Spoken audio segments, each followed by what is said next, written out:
আজকে আমাদের একটা কমপ্লেন এসছে ইলেকট্রাক্স এলিমিনেটর ফ্রিজটা ঠান্ডা হচ্ছে না। তো আমরা মেশিনটা এসে দেখলাম, আগে এসে ফ্ল্যাগ বোর্ডে গুঁজে সুইচটা দিলাম।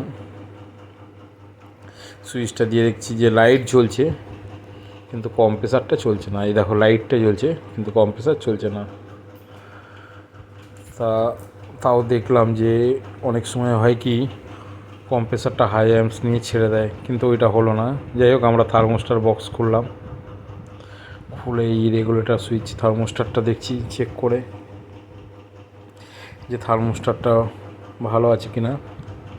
তো দেখলাম একদিকে লাইন থাকলে আরেক দিকটা লাইন আসলে ঠিক আছে এগুলো। তো দেখলাম যে না, আসছে না।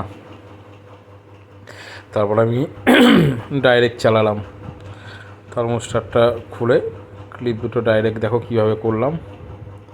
করে লাইনটা দিয়াতে মেশিনটা চলে আবার অটোমেটিক্যালি হাই অ্যাম্পস নিয়ে অফ হয়ে গেল।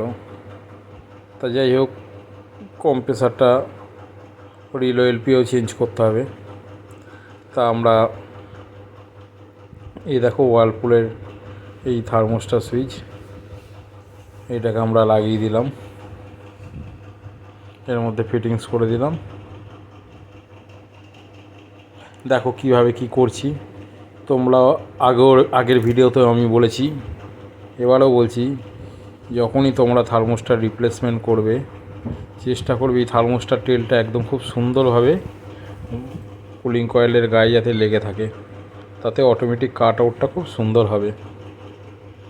আর এই দেখো, এই রিলে সেটটা আমরা লাগিয়ে দিচ্ছি।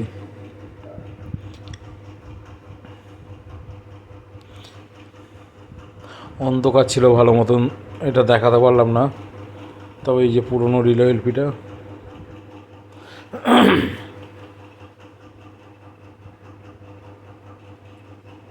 এই খারাপ রিলে এলপিটা,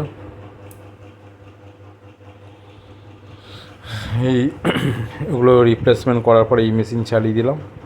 দেখো মাইনাস টেম্পারেচার চলে এসছে, মেশিন কমপ্লিট। শুভরাত্রি, ভালো থেকো বন্ধুরা সবাই। ভালো লাগলে চ্যানেলটা সাবস্ক্রাইব করো, শেয়ার করো। গুড নাইট শুভ বন্ধু।